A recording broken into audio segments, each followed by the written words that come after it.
Today's episode of The Mismatch is brought to you by the National Highway Traffic and Safety Administration. If you're ever stopped at a railway crossing, the signals are flashing and you don't see the train, or it looks like it's moving slow, and you're thinking maybe you could get across the tracks before the train comes, think about this. In 2018 alone, 270 people were killed at railroad crossings. 270. Stop. Trains can't.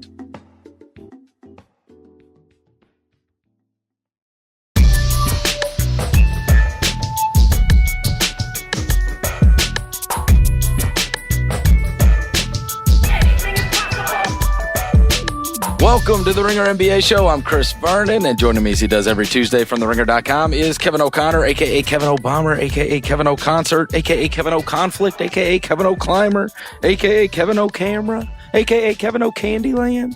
Kevin! Verno, we get so much we have to talk about today. I'm excited. Oh, my goodness. This is the playoff edition produced by a pantsless Isaac Lee as his...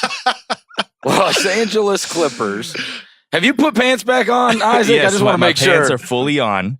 Okay. I would not show up to work without pants. All right. 31 points. The Los Angeles Clippers are down to the Golden State Warriors last night with less than 7 minutes to go in the third quarter, and one of the most improbable comebacks, and in fact, the biggest comeback in playoff history, takes place last night. And it's not just, Kev, the 31. It's not like they were down 31 in the second quarter or even in the first half of the third quarter. To be down 31 with less than 7 minutes left to go in the third quarter, that's the margin, and then come all the way back and win that game. This is, I mean, obviously it was a historic night. What was the first thing that ran through your mind when Curry misses? Harrell obviously hits the free throws. Shamet hits the big three. So this is all playing out at the end, but it becomes real that, oh my God, the Clippers really did this. They really came all the way back and somehow stole this game. What are you thinking? Well, I mean, first of all, just that entire comeback, especially when it got close, I just couldn't stop laughing. It was just hard to believe it was actually happening. And even this morning, waking up after watching the game, I tweeted last night how, can you imagine going to bed when the Clippers were down 31 and then waking up and seeing the score? It was hard to believe, even waking up, having seen the game, that it actually happened. That's how stunning it was. So while it's happening, Chris, the feeling is the same. It was just hard to believe that this Clippers team, trailing as much as they did, made that ferocious comeback, really led by Lou Williams scoring 20-plus points over that final stretch, getting contributions from rookies and Shai Gilgeous-Alexander and Landry Shamet, Montrezl Harrell stepping his game up, and Danilo Gallinari doing what he's done all season. It's just unfathomable that it actually happened. And yet, this Clippers team all season long has been resilient. They have played with heart. So if there's any team that could do this, it probably would have been them. So it's stunning, but in some ways, this Clippers team, it's just a continuation of the heart that they've played with this entire regular season, now into game one of the NBA playoffs. I'm shocked, Chris.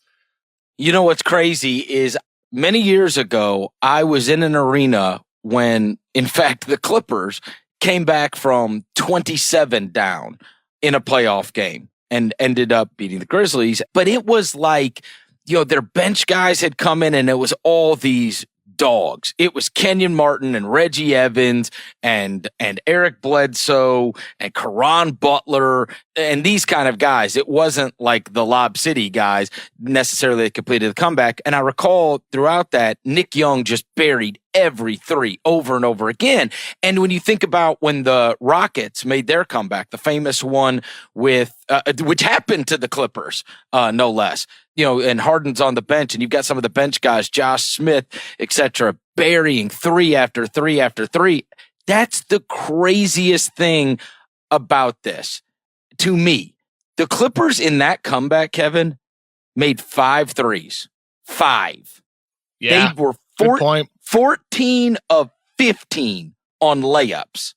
To come back from 31, only hitting 5 threes, that makes it infinitely more impossible to me, because these big comebacks, it's somebody gets hot. Like I mentioned, the Nick Young thing or the Josh Smith thing. And it's just like, wait, what the crap? These guys just are seeing dead red and they're burying every three. And that's how you can come back quickly. To be able to come back from 31 while only hitting 5 threes and just turning them over time after time and getting layup after layup, that makes it like way more crazy to me.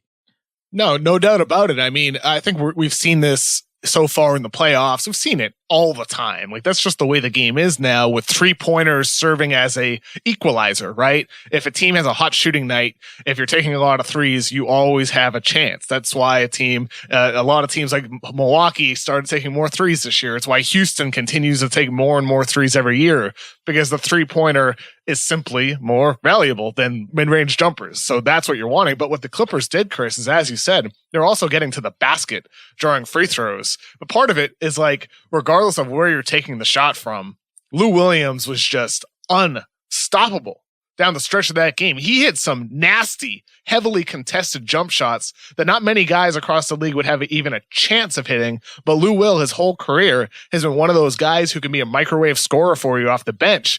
But for him, like, in today's league, it's really perfect for him with the amount of space and his shot creation ability in order to get just a little bit of space that he needs to unleash a shot.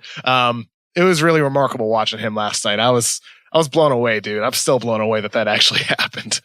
Well, I did a lot of talking, interviews, etc., about the playoffs going into them. And at one point, I remember being asked about the Clippers series. And I said, listen, they're not going to be able to beat Golden State. But if they win a game, or if they are to cause a problem for them, it will be because they're able to bring Lou Williams and Montrezl Harrell off the bench, who are starting caliber players.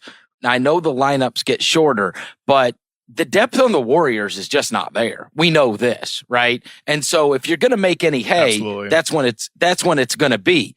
And those two guys, the first 2 games of this series, and I know they got punched in game 1, but when you add it up after these 2 games, I think they've got 112 points combined, Kev, in the first 2 games, which is, I mean, absolutely unbelievable. And it is, as they get deeper, who knows what's going to happen with this series. But as the Warriors go on and they face the deeper teams, the teams that bring guys off the bench that can really bust you up, that is something to watch, because the Clippers may not have enough in their starting unit right now. But you see, when they bring off some guys that can truly be devastating off the bench, that can be a problem. And in fairness, listen, they were good enough to be up 31 on them. That is one of those times where they just took their foot off. And I've thought about this so much throughout this year for some reason. But at the end of the college football season, Oklahoma played against Alabama, and Alabama was just drilling them. I mean, beating them to death at halftime, right? Oklahoma scored on like their last 6 drives. Next thing you know, it was like a close game by the time it was all said and done. And I talked to a football coach that I'm friends with, a collegiate football coach for one of these teams on a high major team. And I said, so should that make me concerned about Alabama? And obviously it should have in retrospect. But he said, listen, I'm telling you this, and especially with college kids, but this even extends to the pros. When you've got a group of guys that turns it off, it is harder than hell to get them to turn it back on. Like, once they've just decided it's over, and once they've, turned it off, because they're all amped up, they're ready to go, they beat the hell out of you, and then they just shut it down.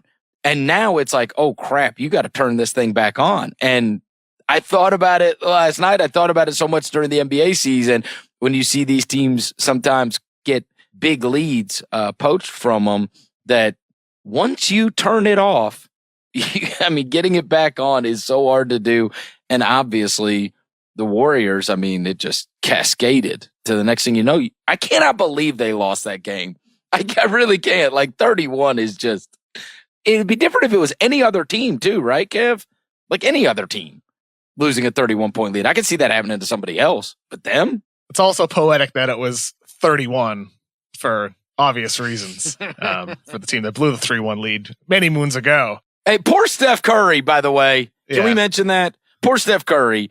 Incredibly unfortunate tweet on Sunday. Did you see this that got him? Oh, yeah. Yeah. Where he says Tiger Woods, the greatest comeback in the history of sports. And he was inundated with about 5,000 blew a 3-1 lead memes. And LeBron, pinning the ball against the backboard. And then the next day, it's like the greatest comeback in playoff history. Like Steph Curry can't buy a break on the. I mean, with this Clippers team, though, like if they don't win another game this series, I think it's a given that they're going to be competitive, right? Like they're going to continue busting their ass on the floor because while you said how Golden State built the 31-point lead, they're not going to do that every single game. They're not going to be, clicking the way they did at that level every single game, right? So for this Clippers team, I look at the efforts of somebody like Landry Shamet.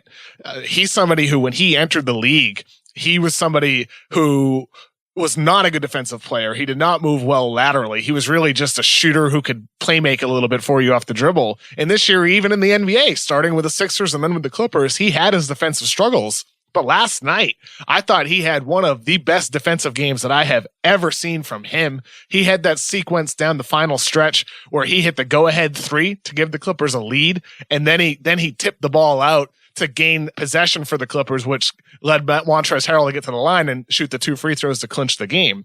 Shamet made so many plays the entire game that just blew me away in ways that like you didn't expect this from him 1 year ago when he was just a draft prospect. What he did last night was something new. And it goes to show, in my opinion, 2 things, Chris. How much effort matters on defense. Obviously, that goes without saying, but you can be a player who may be athletically limited, but if you're playing with effort and fundamentals and you're in the right position, and also you're surrounded by other hard-nosed defensive players like Patrick Beverley, of course, who had an unbelievable defensive game on the floor, and a bunch of other guys who are communicating. That's what makes good defense. It's more than one player. It's one whole unit trying hard together. And then also with Shamet, another older prospect. We've talked about this before, not to go talk about the draft, but older prospects can sometimes come in and contribute earlier in their careers. And Shamet did that for the Sixers, and now we're doing it for the Clippers at a high level. Just so many ways to look at this game, Chris. Yeah. The one thing we didn't even mention, though, is like the one veteran, Demarcus Cousins, coming down with that quad injury. That could really, really hurt Golden State moving forward because he was coming along a little bit more the past month or so. And you mentioned their lack of depth.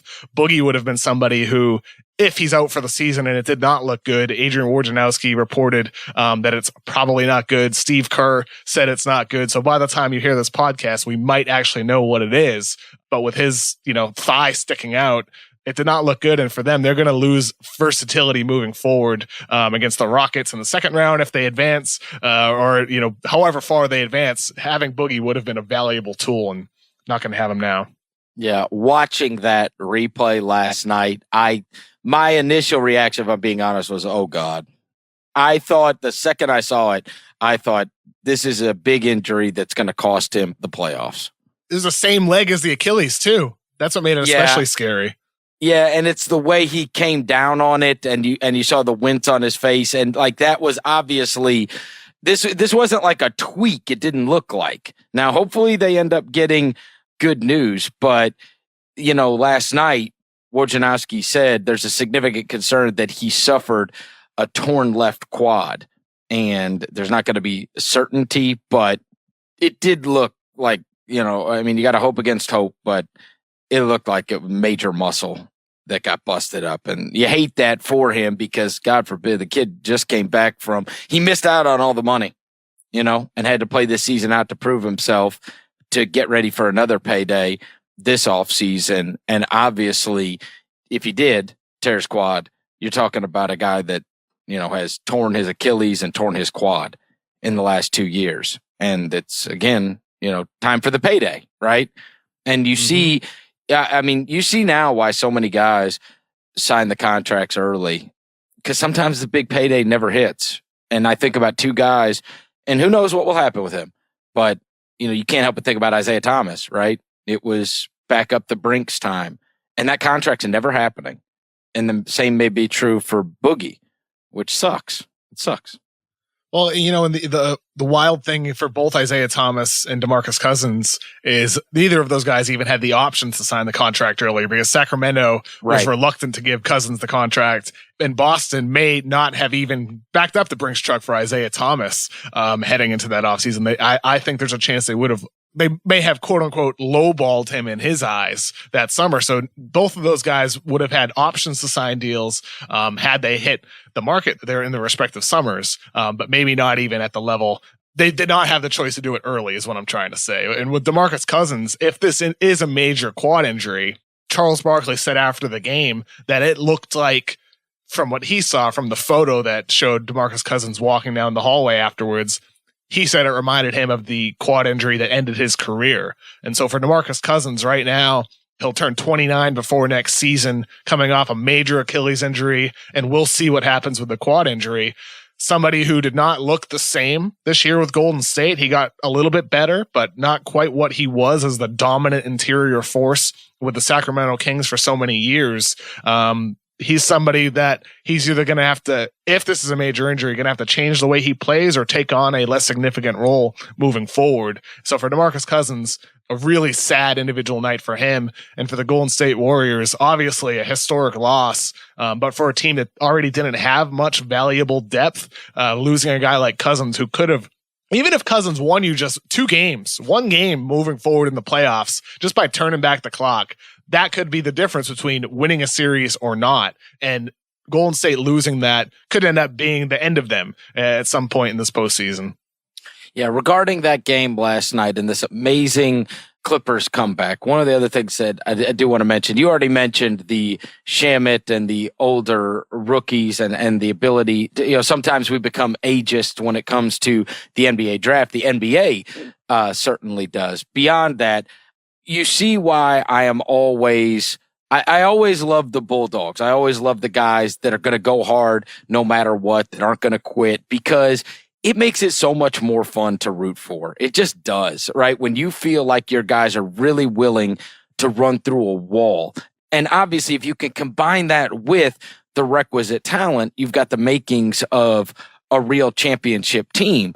But you see something like what took place last night with the Clippers, they end up with the 8th seed. And I've tried to work you over for years, but certainly you must see the value in what took place last night to those young guys and to that team and to that fan base, because it would be easy to say, who cares if they make the playoffs or not? They're the 8th seed. They might as well just, be bad and get another pick and add to the mix or whatever, because instead they're just going to get smoked by the Warriors. But then something like that happens last night. And I do think that if you are a prospective free agent, I do think that if you are a draftable player, all of the sudden, you look at that and your agent wants to get you to places like that because of what happened last night. Then they may end up losing the next 3 games. But what happened last night becomes front page news for a long time. And when we think about the Clippers, we'll think about a team that gives it everything they got, and you better not stop playing against. I think when it comes to those 8 seeds, Chris, I think it depends on who the team is, right? There's certain teams that I would look at and say, yeah, maybe it's not for the best for them to push for that 8 seed. I felt that way about a team like the Charlotte Hornets, a team, like the Grizzlies. Obviously, they were trying to win games for different reasons at the end, but a team like the New Orleans, not the Pelicans, but after the Anthony Davis trade request, they were a team that made sense. You know what? Take a step back. But the Clippers, this is a team that won 48 games. And as you mentioned, has 2 max slots moving forward. They're a team that they do have a lot to gain simply by making some noise in the postseason and displaying their talent and their coaching and their chemistry and their city and their team to any free agents. This is the stage to do it. And last night's game, they did it better than you ever could have anticipated, just with the heart that they played with coming back, led by Patrick Beverley, one of those guys just defending Kevin Durant and wanting to defend Kevin Durant and their young players. So if you're a free agent looking at the Clippers, you're thinking that this is the team that is already really good without you. And imagine what will happen as these young guys get better alongside you as a proven star player. So whether that comes in a trade, whether it's these assets looking at like higher value players for a trade, someone like Anthony Davis, or whether it's a free agent that you just outright sign like Kawhi Leonard. It's hard not to look at this Clippers team after last night's game, after this entire regular season, and not see major appeal and them moving forward as a destination team. It's impossible to think any other way about this roster, isn't it, Chris? But it wouldn't have been, I think we all thought they were punting at the trade deadline because they got rid of their leading scorer and their leading rebounder. I don't know about punting. I forget like what we talked about at the time. We can do revisionist history now, but we didn't think that was a trade to get better. Yeah, it felt like a redistribution of assets, not necessarily punting. I felt like it was just redistributing Tobias Harris, the player who was going to be a free agent, for different assets. I didn't really look at it necessarily. At least I don't think I did. It's like I said, I don't want to be revising history here. But to me, it wasn't necessarily about a step back as much as just exchanging assets. It just also may have come with a step back, Well, that it was a move for the future rather than the present, that this was not about this year's team, clearly. Yes, it was a move for the future. I'm with you there, definitely. Yeah, it wasn't about maximizing this year's team, and yet it very well may have maximized this year's team. And we've seen this happen before. Like this happened with, you remember long ago when like Rudy Gay got traded from the Toronto Raptors?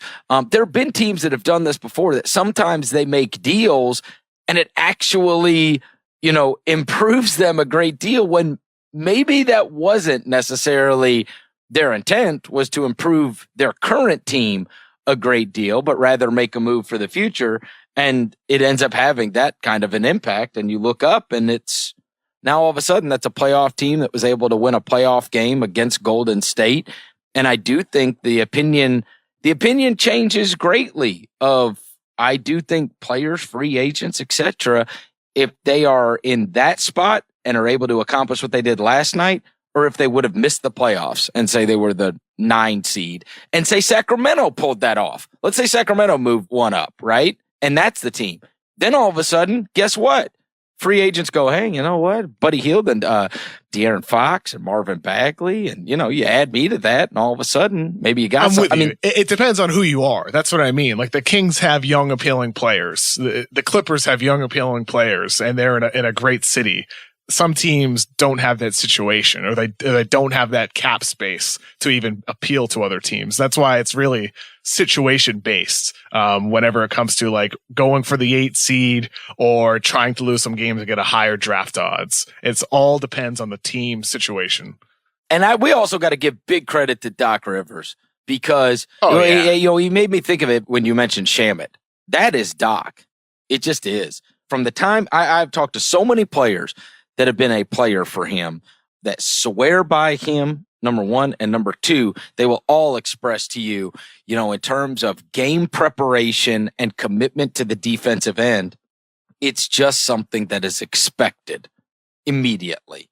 And he can maximize you. And so that's why I do think obviously there's an impact from the other players, and one player playing at a breakneck speed, like a Beverly, like a Harrell, these kind of guys that aren't going to give up no matter what, and they're going to play hard every time they're out on the court. That has an impact on players. But also, Doc Rivers has a track record of being able to get the most out of guys, and guys defending and rookies having to really pay attention. And I think Doc would have been one of the guys that people would say, that ain't a great place to be a rookie. And then look, biggest play of the game is a rookie point guard passing to a rookie shooting guard, burying a huge 3 on the road in Golden State. I mean, he's obviously evolved a lot.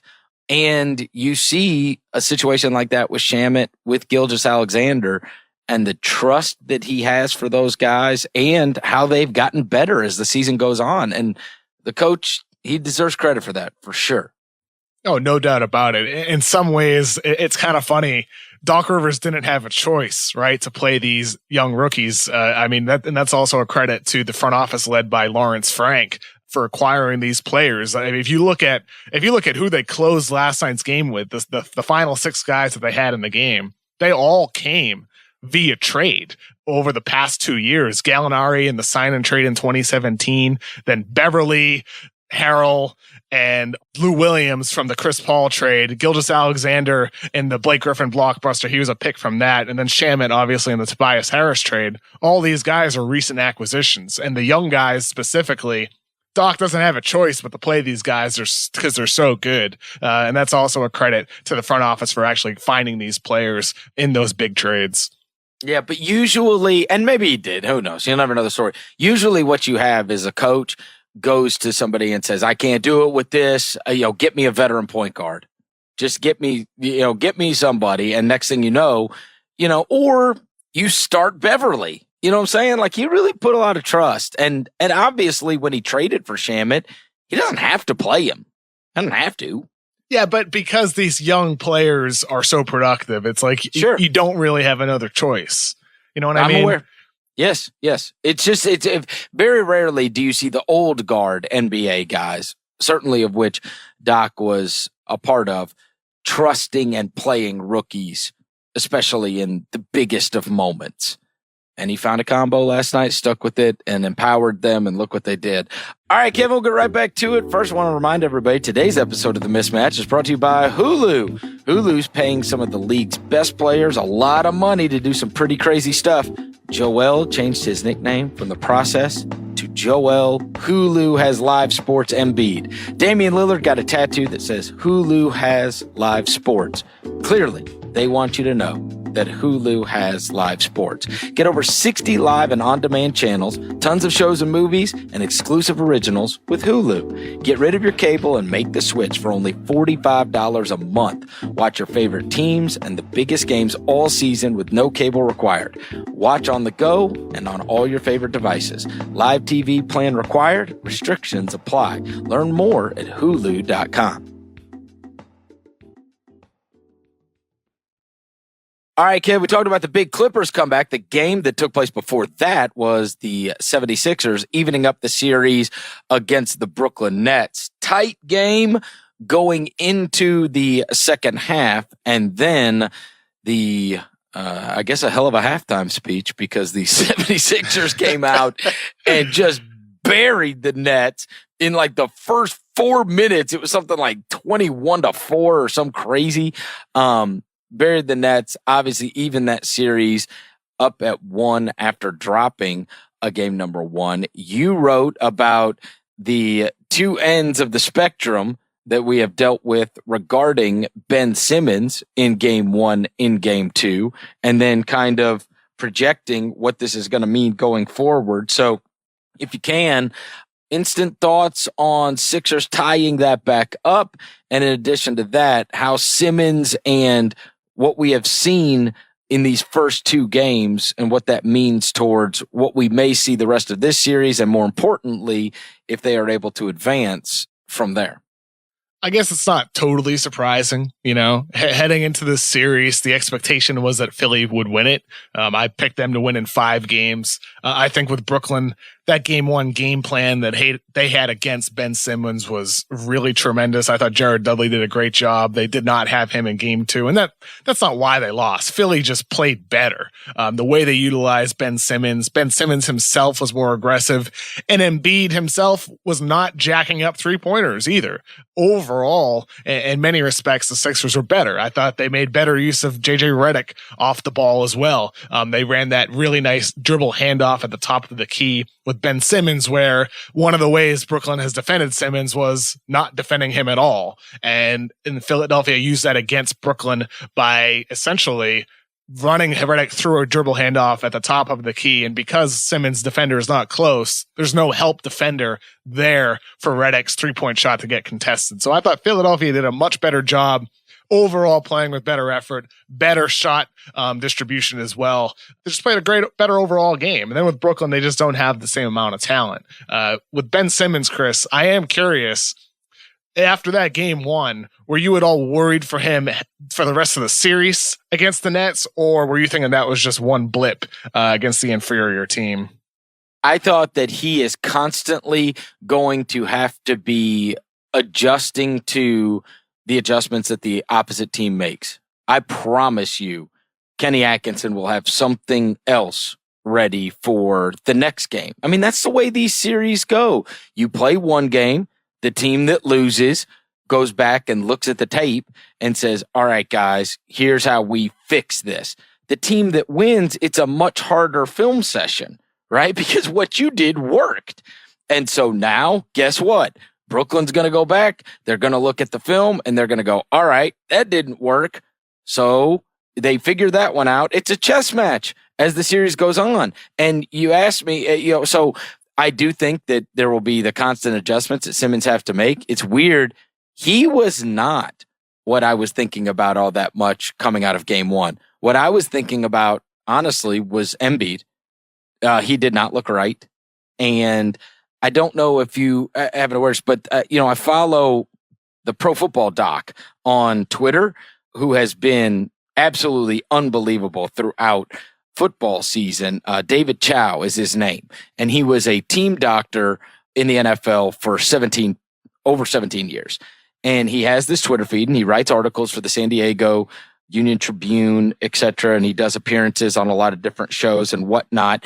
And I can't tell you how many times that he has seen people will send him a clip or will watch a clip and he will be able to tell you what it looks like. I mean, he obviously has an incredible amount of experience. And one of the things that he tweeted out that I was like, oh my God. And he actually wrote an article about this, was he noticed, and this is something that a team doctor for that many years would notice, but others wouldn't. He noticed that there was a brace that Embiid was wearing, and he said, okay, this is only two things, right? Basically. One of them is a bone bruise, and there's no way the Philly doctors are letting him play through the bone bruise. The other one is we use that brace for tendonitis, and there's no cure for that. There's no cure for that. And so there should be real concern about the long-term availability for Embiid and what he might be playing through now. And that's when I was like, oh my God. Like, I would have never known that. I would have never picked up on that. They just say, oh, he's been battling some knee or whatever. But I mean, this guy said, evidently there was a brace that he was wearing that he immediately spotted and said, like, why is he wearing that? And obviously there is a reason to be wearing that. And so Embiid was the one I was thinking of, honestly. Oh, no doubt. I think with Embiid, for what it's worth, we're not doctors, but I did talk to a doctor about that specific article that you're referencing, where it was mentioned that brace is used for players who have arthritis in their knee. And Embiid did admit, he has admitted over the course of the season that he does feel a little bit of aching and tendonitis in that knee. The one thing that the doctor did say to me is that meniscus injury does often cause arthritis afterwards for certain people. So that's a risk when it comes to having meniscus surgery, like Joel Embiid did 2 years ago. Whether it's just tendonitis, whether it's arthritis, whether he needs another surgery during the off season, which would be very scary for somebody that's had the amount of injuries that he has had. The fact is that Joel Embiid right now is 25 years old and he's lumbering around like he's 35 years old, wearing knee braces, getting treatment before the games. It's scary, right? Because Embiid is one of the great young players in this league. One of the funnest players to watch on the court, one of the funnest players to follow on social media, just a real bright spot in a league that's full of bright players. It would be sad. It is sad that we're already dealing with this concern of injury with him, but this has been constant. Like, in a way, we're used to this ever since he was a prospect in the 2014 draft when he had that back injury that knocked him down to the third pick where Philadelphia was able to get him. This is really nothing new, the concern of injury with Joel Embiid.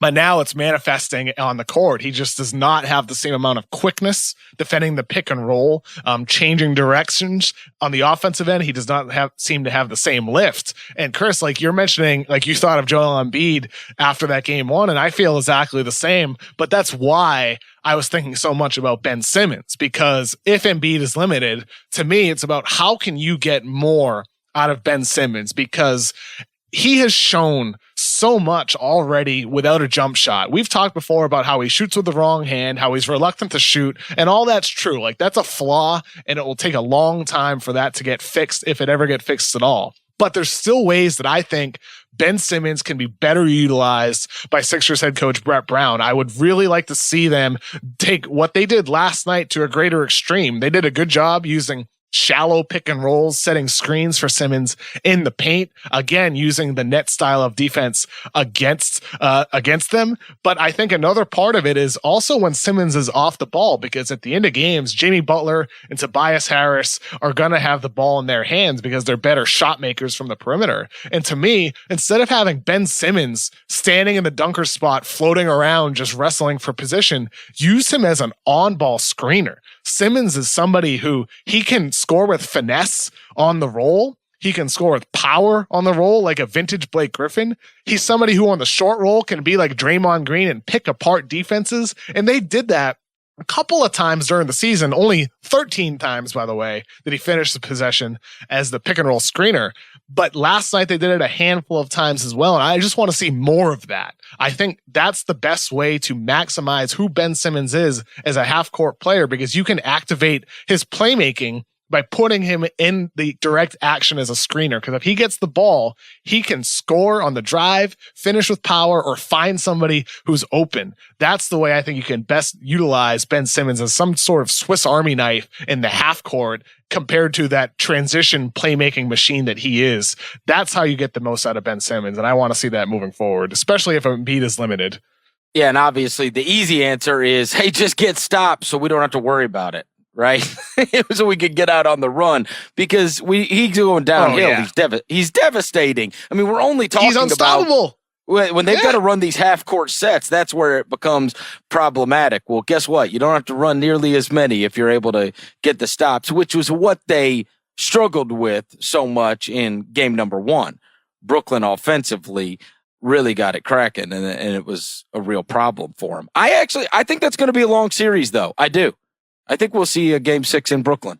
Yeah, it wouldn't surprise me. But, Brooklyn's a well-coached team it's like we mentioned at the top of the show with the Clippers, a lot of hardworking players, a lot of smart players who communicate.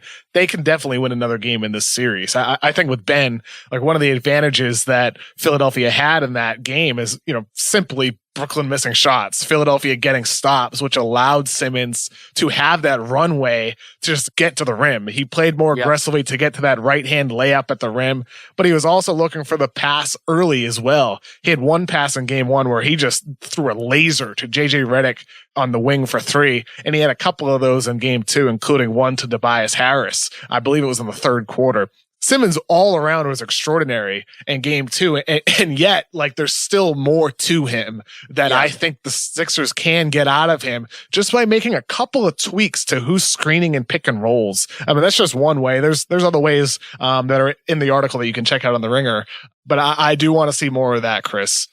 For sure, check out Kevin's article on Ben Simmons. He is easily one of the most confounding stars that we have in the league, because there's one game where you can go, oh my God, he's killing them. And then the next game, you're like, oh my God, he's killing them, meaning the opposing team. Right? He is, I don't know if there's anybody truly like him where, I don't know, if a box score shows up and he has 7 points, it's not shocking. And if a box score shows up and he's got 26, 12, and 11, it's not all that shocking either, right? He's got these two opposite sides of the spectrum for sure. Let's talk about a couple of these games that are going on tonight, including our NBA Watch of the Night, which is going to be the last of those games, which is the Oklahoma City Portland game tonight, 10:30 Eastern. And what do they call him? Logo Lillard now? Or they call him because he's shooting from the logo? So Logo Lillard and the Portland Trailblazers were able to get the game 1 win over Oklahoma City. What do you think the chances are that they're 2-0 going into Oklahoma? Well, if Enes Kanter continues playing like he's, totally healthy Joel Embiid, there's a good chance that they will be up 2-0 in the series. Enes Kanter was somebody who, heading into the series on Friday's show on the Corner 3, we had talked about, can Kanter even play in the series? And boy, he could play. He had a sensational game one for the Portland Trailblazers, alongside obviously Damian Lillard having a great game, and CJ McCollum racking up 24 points as well. I'm a little surprised OKC didn't attack him more. They did it a little bit early and they went away from it. I think if you're Oklahoma City, you need to attack even more, even if you're not having success the first couple of times. Continue doing it because of Kanter's long track record. All right, so you think that, honestly, do you believe that tonight's game, that if I look at Kanter's box score, I'm going to get a good read on whether or not Portland won the game? Maybe, but it's like Damian Lillard. Maybe. Look, Damian Lillard can be better too, right? Like Damian Lillard was 9 for 21 in game one. Damian Lillard can also be better. Dame could be somebody who tonight he could be 17 of 25. So, but like Kanter, I think could be an indicator. In that game one, he was plus 15 when he was on the floor, 18 rebounds, 8 of 15. Maybe it's looking at Kanter's minutes. If he's able to play 30 plus minutes and he's in the pluses, that's a good indicator. If he's down to like 20 minutes, it probably means he was pulled because he was getting exposed by that Russell Westbrook led pick and roll on the other side of the floor. I walked away from that game saying the Thunder have got this, because they went 5 of 33 from three, Kev, and they had a chance at the end. I mean, they had a chance at the end. They shot less than 40% as a team and were 5 of 33 from three, including, and 4 of those were Paul George, who was 4 of 15. I mean, if you just even get a couple, 5 of 33 is just a ridiculous number. And so I think I'd be really surprised if the Thunder, listen, this Portland team has impressed me all year long. You and I talked about when they lost Nurkic, that was, I don't want to say a death blow for their playoffs hopes, but certainly maybe too long of a bridge to cross. And I know that George has not looked completely healthy. The shooting wasn't good the other night, but again, it's 5 for 33. And that was coming down to a possession at the end of the game. I think that if you are the Thunder, you got to feel pretty good about, it sucks to lose, but how many times is that going to happen? And hell, maybe it happens a bunch, but I doubt it. You're right in the sense that you're probably not going to go 5 for 33 again, right? I think that's a very fair comment to make, but it's like we've talked about the past couple of weeks, Chris. Paul George is not right. He is not the same guy after that shoulder injury that he was prior to it. And I think whether it's in this series against Portland or whether it's moving forward, that is a concern for me with this Oklahoma City Thunder team. He was vital to what they were during the regular season when he was an MVP candidate and they were a top seed. He was vital to that. And moving forward, man, it is a serious concern that he's not going to be able to find his shooting stroke back on the offensive end of the floor, and because he needs to. They're not a great shooting team. So like 5 for 33 is not unfathomable from this team when they don't have many great shooters on the roster.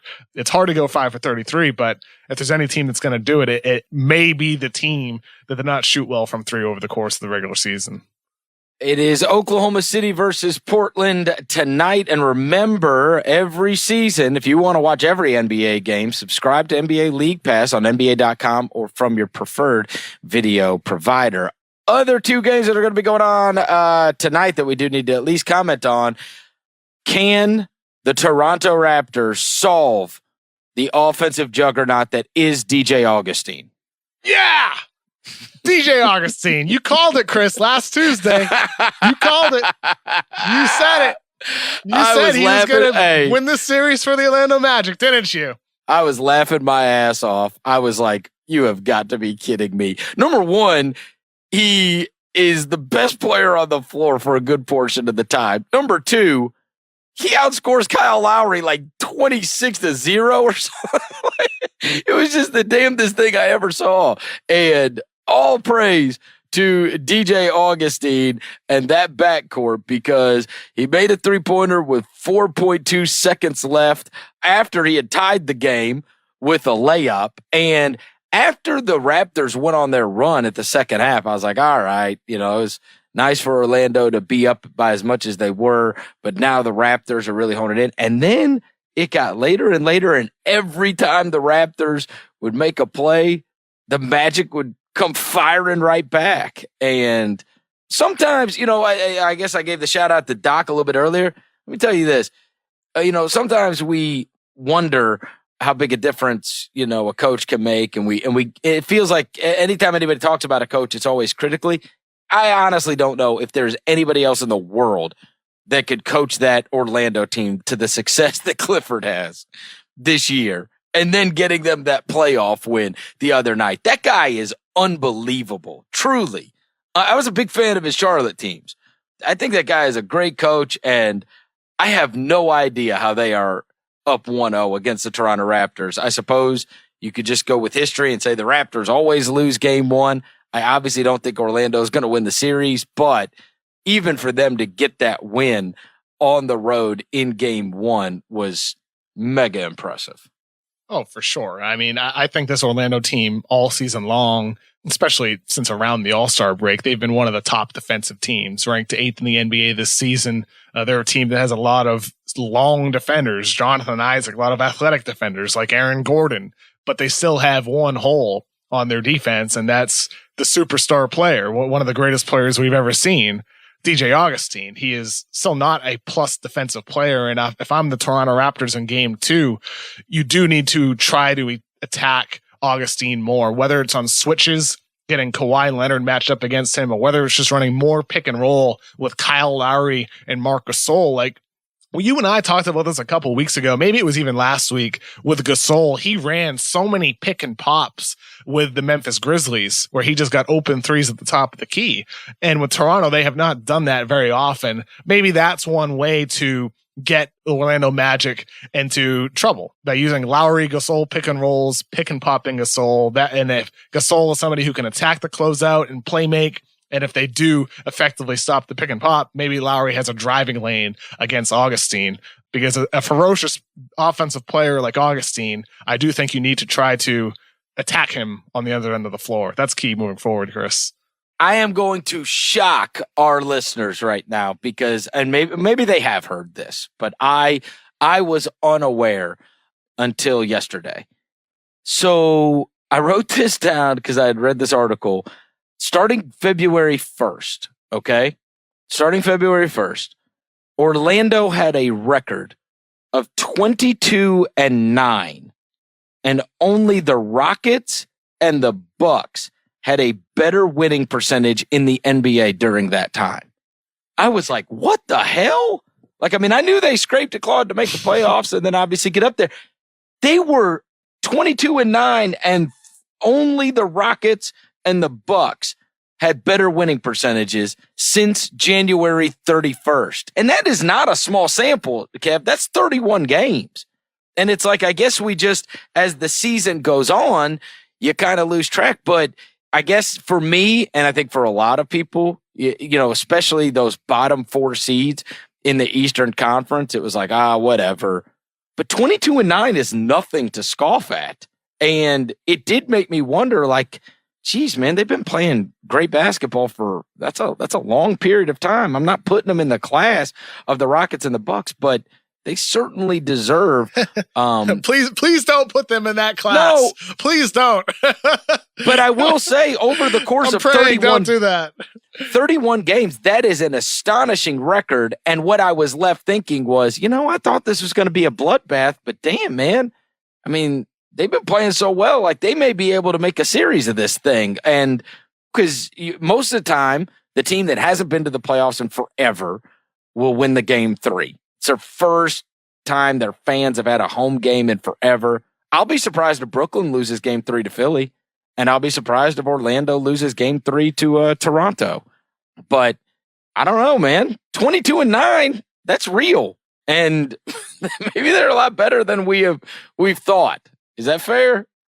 Yeah, I mean, I think it's always interesting to see how decisions pan out in the postseason. Like in game one, Orlando decided that they are going to help significantly off of Pascal Siakam. Siakam shot 37% from three this year. He was even better from the corners, but Orlando just helped off him completely, clogging the driving lanes for other Raptors players. And instead, Toronto put the ball in Siakam's hands, and he had a good game. He had a good game on the ball like he has many times this season. But they essentially sold out on defending him when he was off the ball in order to limit Kawhi Leonard and other Raptors players. I wonder if moving forward, that decision is something that they pay for by helping off him. It's similar to, not to jump to a different series, but watching game 2 on Wednesday night of Houston and Utah. In game 1, the Jazz helped off of PJ Tucker, which allowed James Harden to make easy passes to the perimeter, either for Tucker or he could swing it to another guy. It's just always fascinating to see the little decisions that coaches make in the playoffs that sometimes can work out significantly for you, like it did at certain points of game 1 for the Magic, but can also really screw you if there's a subtle counter moving forward in the series, an adjustment from Nick Nurse. All right, and what are we thinking on? I got a text from Shea Serrano while I was saying that. It ruined my flow, Chris. He joked about one of my tweets yesterday. My low key wet as hell joke on Twitter yesterday. He poked fun at me for that. Good. It was about the whitest tweet in history. Oh really man! All right. Speaking of Shea Serrano, his beloved San Antonio Spurs are on the road for a game 2 against the Denver Nuggets. I think everybody looked at that series and thought, Denver, it's their first time there. Of all the teams you don't want to be matched up with, it's these guys that have all these playoff miles, guys that have made a bunch of all-star teams into DeRozan and Aldridge, and most importantly, Greg Popovich. And I thought it was interesting because after the game, you saw Mike Malone, talking about, listen, we go to our bench and we're bringing off guys that were like, G League guys, and they're bringing off like Rudy Gay and Patty Mills. And I was like, damn. You know what I mean? Like, I get it, right? Like, so just the idea that the personnel topic came up after game 1 and kind of what comes off the bench for both of these teams was interesting to me. Again, I guess I'd be surprised if Denver didn't take care of business in game number 2, because what usually is common amongst veteran teams is that it's like, all right, well, we went to Denver and we got accomplished what we needed to accomplish, right? We stole home court advantage, and where it's like, it's life or death for Denver right now. Your back's against the wall. You cannot go down 0-2 to this San Antonio team and expect a happy ending. And so I do think that Denver will probably be able to get the game, but certainly made us think a little differently, I think, after game 1, right? Yeah, a little bit. I think on both sides, there are some good things, some bad things, in the sense that it was interesting to see San Antonio double Nikola Jokic so much on the post. It did not work for the Nuggets when they generated open shots from those post-ups. So that's something for San Antonio. It was effective for them, getting the ball out of Jokic's hands, making him a playmaker. But ultimately, like, Denver did get a lot of open three-point shots that just did not fall. They shot the ball very poorly in that opening game. But moving forward, doesn't that seem like a positive indicator for Denver that they were at least getting those open looks? It does. The only thing I would worry about, I agree with you. And obviously Jokic could have had 100 assists if his guys end up making shots. So they did not make them pay for that move, defensive move they made. That being said, they didn't score in transition at all. I think it was 0. I mean, they didn't score in transition. And I do think that when you're talking about a team like Denver, usually younger, less experienced playoff teams, certainly they want to get good, feeling good about themselves, not play bogged down half court basketball all the time, and want to have some good stuff happening, especially when they're getting out and running and getting into space and making plays. When you're not in space and you're not making plays and you're not scoring in transition, that's when your mental fortitude, that's when it really gets tested. And obviously they weren't able to knock down any shots in game 1. I do agree with you. They got a lot of good shots, and certainly you would think there'll be some progression to the mean, as they say, but they're in for a tough series for sure. Well, they took some really good open 3-point shots from Jokic post-ups, but they also took some horrific shots early in the clock. Like the opening possession for the Nuggets, Jamal Murray took an inexcusable pull-up 3-pointer for no reason at all. And then Will Barton did it twice later in that same quarter. Like these are shots that the Nuggets should not be taking, especially against a defense like the San Antonio Spurs. And you mentioned how they limited Denver's transition opportunities. San Antonio is one of the best transition defenses in the league. They get back on defense very, very well. On the other end of the floor, I thought Denver did a nice job defending LaMarcus Aldridge. Jokic had one of his better games on the defensive end. He was a brick wall against Aldridge, but they also helped and doubled LaMarcus Aldridge very aggressively down in the post, forcing him to kick out the ball to San Antonio shooters. And the Spurs hit 7 of their 15 3-pointers, but most of those kickouts resulted in pull-up twos. And some of those twos were heavily contested shots. So it goes both ways, where San Antonio hit a lot of shots you don't expect them to hit, but then Denver missed a lot of shots that they probably should make. Okay, I hear you, Kev, but listen, DeMar DeRozan and LaMarcus Aldridge are not going to score 33 combined and miss 24 of 36 shots either. Like that. I mean, DeRozan has had a handful of these games though, Chris. 6 of 17 is not unusual from him necessarily. I'm saying combined for them to go 24 of 36 and have to get it picked up by Forbes, White, and Gay. The Spurs didn't play so great, and their best players certainly didn't. Their best players got 18 and 15 points. Yeah, their best players didn't play great, partially because Denver was just selling out on stopping them. LaMarcus Aldridge was constantly under pressure in that game, so other role players had to step up, and they came through. Derek White had a great overall performance. Bryn Forbes had a great game as well, both starters for San Antonio. Then off the bench, Rudy Gay came off and, just had 14 points on 6 of 9. Patty Mills played well in his 21 minutes. They got positive production from basically all their role players. And you're not going to get that every game either, right? So it goes both ways. I think with Aldridge, it's more so the process of how these teams defended. The Spurs constantly doubled Jokic and turned him into a playmaker, and the Nuggets constantly doubled LaMarcus Aldridge on the post, trying to turn him into a playmaker. Getting the ball out of his hands is one of the league's more threatening post presences. I think both teams are playing similar strategies. It's just for Denver in game 1, they happen to lose because they did not shoot the ball at all from game 3. They shot it very poorly.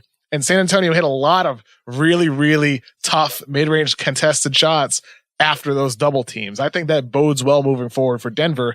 But like you said, though, Chris, you're right. There's things San Antonio can do better as well. But to me, the quality of the shots from those double teams is why I feel good for Denver moving forward. All right, I don't. Boston, Indiana, just so we touch on these. Boston, Indiana, I think we both don't expect that to be some kind of great series. Certainly not Milwaukee and Detroit. The only other one that we need to touch on for sure is Houston and Utah. Houston bashes them in game number 1. They will not play game 2 until tomorrow night, which is Wednesday night. I think there were several people that thought it would be a 6, possibly 7-game series. This could be a very competitive series, especially given how well Utah has played the last few months. Are you persuaded that it may not be a very good series because of what took place game 1, or is that just a Houston home game number 1? Utah got smacked. Now they'll make some adjustments, and that could still end up being a rather entertaining series. What do you think? Well, I would say this. I didn't watch this game live. I watched it after it aired. And, during the game, I saw a lot of tweets about how much of a joke it was, how Utah was defending Harden by shading him to his left, forcing him to go right, and how Harden constantly exposed their defense. All those tweets were right. It was accurate. Harden got into the paint at will. He had 30 plus paint touches, and he was picking apart the defense because Utah doesn't have the same amount of length that Milwaukee does. When they so effectively use that same style of defense with their lengthy, superior defenders, like Eric Bledsoe is a better defender on the ball than Ricky Rubio. They have better off-ball defenders and a better overall unit for this style of defense. With that said, I do think it's intriguing that the Jazz did force so many floaters from James Harden. If they can do a better job of shutting down those passing lanes in game 2, I do think it could be more effective for them moving forward. Harden shot only 2 for 7 on floaters in that game, a shot that he normally hits at 47%. But that's the shot you want him to take. You don't want him taking a step back jumper to his left. You don't want him taking a layup or a dunk or drawing a foul at the rim. So they did 2 things well. They limited him from getting to the line. He shot only 3 free throws, and he shot 2 for 7 on floaters. It's the amount of floaters that's a plus for the Utah Jazz. So while it was horrible defense in game 1, I do think if they do a better job of shutting down the passing lanes, it can be effective for them moving forward. So in some ways, I'm encouraged for Utah, despite how poor it worked in game 1. It was also their first time doing it. And I think there is some positive indicators for them moving forward. Obviously, the numbers at the end look very good with 29, 10, and 8 for Harden. But I will say this, if you are Utah, you will take Harden scoring 29 on 26 shots every single game. Yep. The problem is it's the rest of the team and how much easier it makes it for everybody else. So if your goal is to make it difficult on Harden, and if he's going to score 30, we want him doing it on 25 shots, and we don't want him doing it at the free throw line. That was accomplished, but now it's almost like if you plug one hole, the other one sprouts up, shooting water, because okay, well, now everybody else has got it easy. And if they're going to beat you, they're going to beat you, right? Like, so congratulations. You got James Harden to score 29 on 26 shots. Good. Now, PJ Tucker was 4 for 8, and Clint Capella was 8 for 13, and Paul was 7 for 12, and Gordon's 5 for 10. I mean, is anybody not going to shoot 50%? Kenneth Faried's 4 for 5, 1 of 1 from 3, 2 of 2 from the line. Like a perfect game almost for Kenneth Faried. It's crazy. Kenneth Faried 1 for 1 from 3 is the most amazing thing you said in that spiel right there. It's crazy, but right? It's like we're talking about the Rockets offense, but and when I say I'm like weirdly encouraged for Utah, it's like only specifically I'm talking about that shading Harden to his left defense, because Utah on the other end of the floor, Chris, like they had no offense. They scored only 90 and points. Here's the thing, Kev. Joe Ingles has got to show the hell up. Last year, he captured our hearts and minds. You know, he's shooting 3-pointers at a rate that was just crazy. People are talking about him being one of the most underrated players in all of the league. He emasculates. He looks like an NBA player. Yeah, he emasculates Paul George in the playoffs. He came back this year and all his percentages are down. He averaged 12 points a game. And in game 1, he's 1 for 4 for 3 points. What is that? What is that? I don't even get it. I mean, I was on the Ingles train. I like the guy, but that's a disaster. And this season, he didn't take that big leap to like the next. What I do leap? wonder if he's 31. He's 31. No. I'm talking about like, okay, now I just had these playoff moments. I just bombed out Paul George in the playoffs. Now I have like moved into a different class of player within the NBA. On. What? You think you're going to get worse? Joe Ingles? Joe Ingles is a high-end role player. Wait, you expected him to get worse? No. I'm saying it was one game. He's still a good role player. No, this whole season. It's a whole season. He's not the guy who's going to win the series for the Utah Jazz. That has to come from Donovan Mitchell, who was contained by Eric Gordon in that game. It's going to have to come from other guys, not Joe Ingles. He needs to give more, but like he's not going to be the guy to swing the whole series for Utah. He is not going to be the guy that swings the whole series. Yet, when you are making one shot, like I guess my opinion was too high. He's a role player, and I guess you were asleep last year when he was going 20 points during the Oklahoma City series. Like he's going, he went 12, 16, 20, 21. Then he had a bum 3-point game, and then he had 13. No, he went 13-3, and then he went 21, 20, 16, 12 in the last 5 games of that series. He's a good player. He's a good player. But they need more from Mitchell. They need Mitchell to be at a higher level. That's the guy who needs to take the leap in this postseason. But what do you want him to score? Fucking 45 points? Like, who else is going to score? Derek Favors? Rudy Gobert? That's the problem. Ricky Rubio? That's the problem with the Jazz right now, Chris. We talked about this on Friday's Corner 3, and I'm sure we'll hit it on tomorrow's show too. Like, I'm just not sure this team has enough weapons. That's why Mitchell needs to be the guy to really, really elevate his play to a higher level. And that's a lot to expect for a second-year player. They certainly don't when the guy I was getting, a possible 16 to 20 out of in the playoffs last year against Paul George is getting me 3. I'll tell you that. That's when they really don't have. Ingles can give more. You're right. I'm with you. He is going to be the reason. I will tell you this. He will be the reason that this is a competitive series or not. I absolutely believe that. He's got to be. There's nobody else on that team that's going to get you 20 on average, or in 3 of the games. You know what I mean? How are we arguing about Joe Ingles right now? Because you acted like it's no big deal and he's just a role player and whatever. Like, we were all on his jock last year. Yeah, because he's a good role player. He was a lot more than a good role player for them last year. People were talking about him being one of the most underrated players in the NBA. He was shooting a higher 3-point percentage than like anybody but Steph. And then he had the monster playoffs where he raised his game even another level. He was underrated. It's true, because of his shooting prowess, because of his versatile defense, because of his secondary playmaking, for sure. But I think to expect more just because of that playoff run is a little bit much. He's a good role player.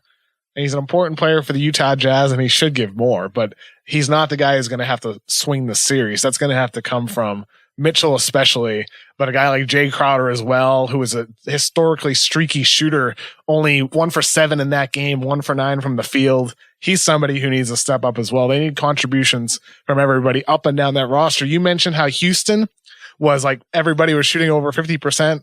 Utah is going to need that from the rest of their team. It can't just be Ingles. It needs to be Mitchell leading the charge and other guys following along. And obviously, you can run a lot of offense through Ingles too, which you have to, because you don't have much to run the offense through. You know what I mean? On certainly on the side, he was so good on that side pick and roll and burying threes and whatever else. It's just like non-existent in game number 1. We'll see what happens when they meet up again. I know that there is an update on the NBA draft guide that is going to be dropping very soon. What's the biggest changes in it? Or did you change your list at all? Move guys up and down? Yeah. So tomorrow, I believe on Wednesday, we're going to be expanding to 30 players in the draft guide. I think this update will just have my rankings on there. It'll be a big board, not a mock draft.